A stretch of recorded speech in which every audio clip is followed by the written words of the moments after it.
Uh, uh.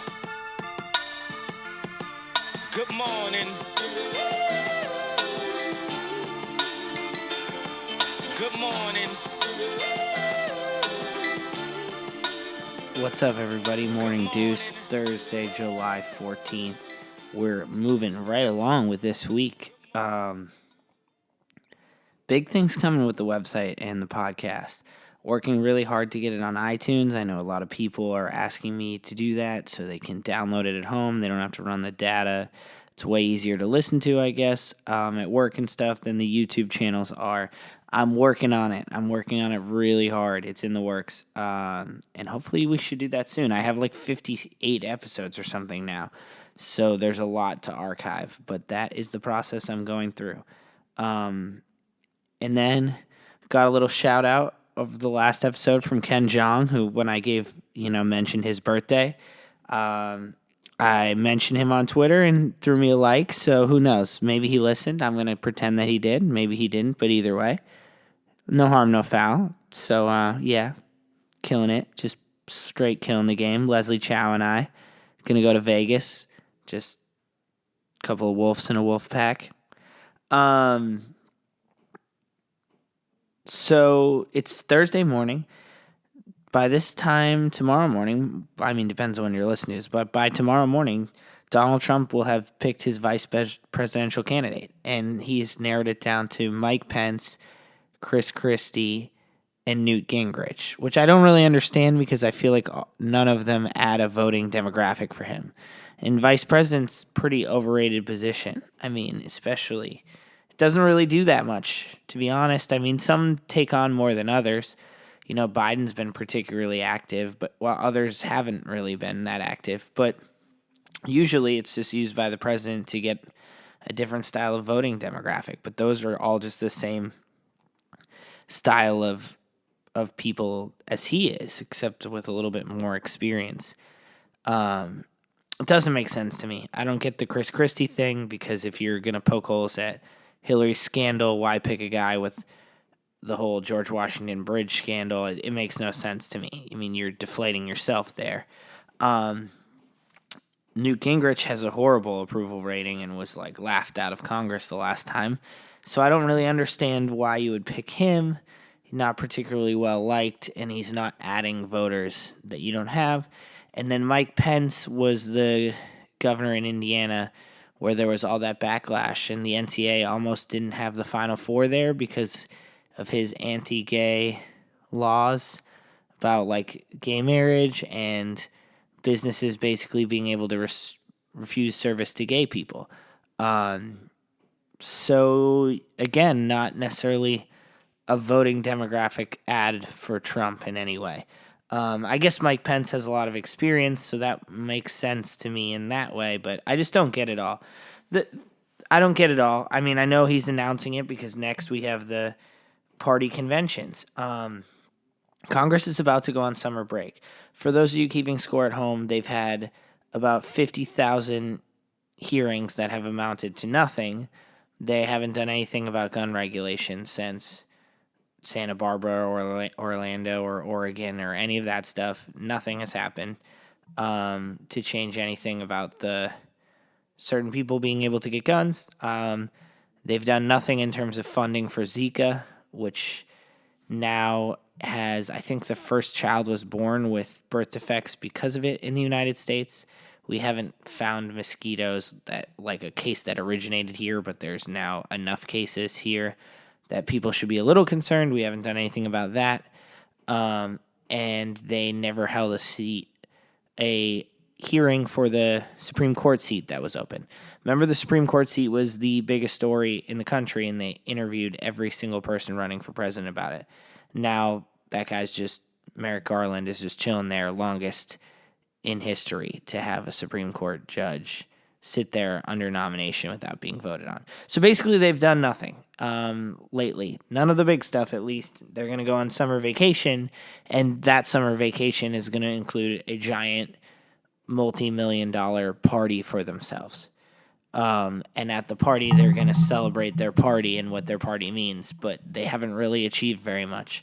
The last time they did one of these big conventions and ended up being like hundreds of millions of dollars, I think. So I don't know. The whole thing is getting to be a little disenchanting in that way. It seems like a lot of scratching of each other's backs and patting each other on the back and not a lot of actual progress in anything. But I guess that's where we're at, unfortunately, with a lame duck president in the last months of his presidency in a Congress that has been notoriously one of the least productive in history. But it'll be interesting to see what happens in the conventions. I mean, they'll definitely be historic. They'll definitely be unprecedented.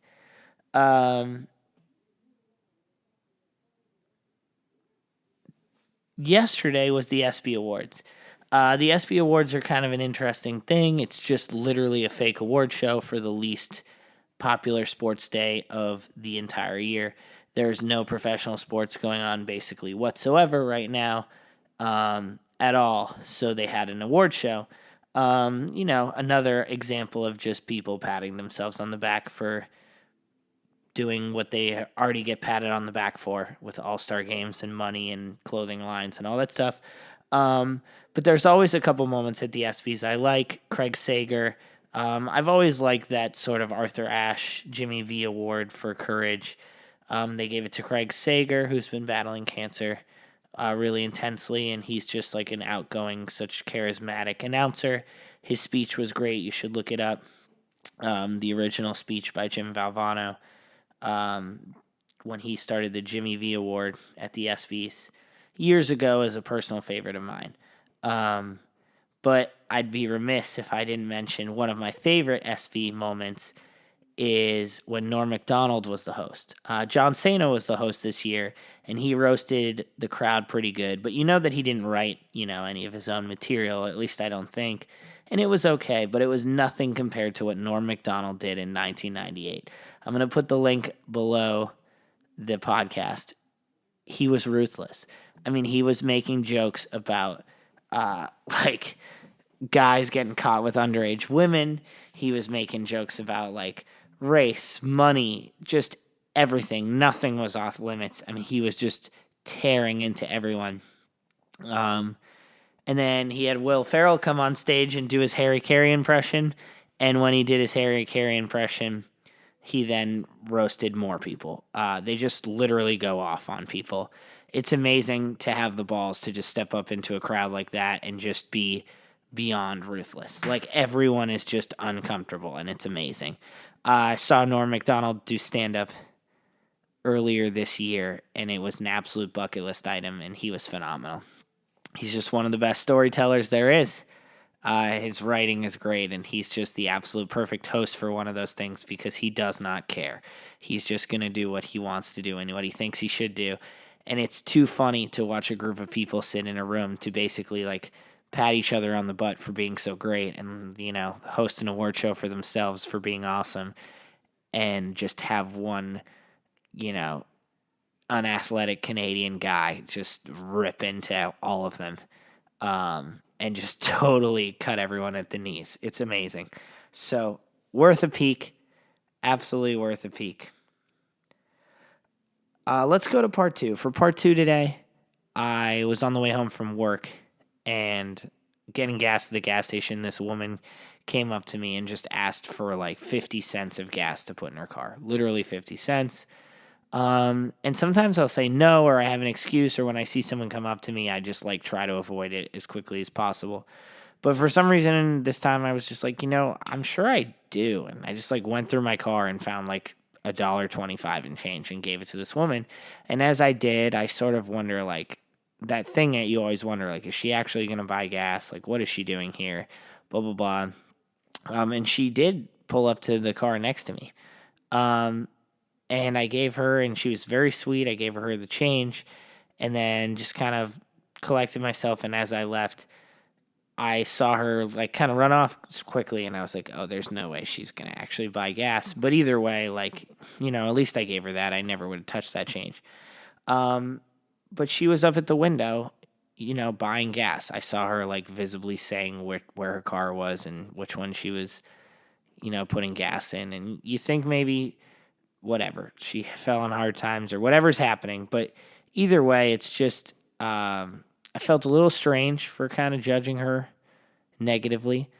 But you just feel good about yourself doing something that took 30 seconds of time and was just not impactful for you, and yet meant a big deal to this other person. And it's cool because it's a gesture that takes no effort at all on my part, and yet, makes a difference. So maybe there's more opportunities to do that throughout the day, just like small gestures, thank you notes, hugs, just telling people you respect them, or being nice to a stranger, help letting somebody cut you in line. There's all these different ways you can just be a little grateful for what you have. And that's how it is. I mean, I rolled out of the gas station feeling grateful for what I had and just a little bit better than I did when I rolled in there.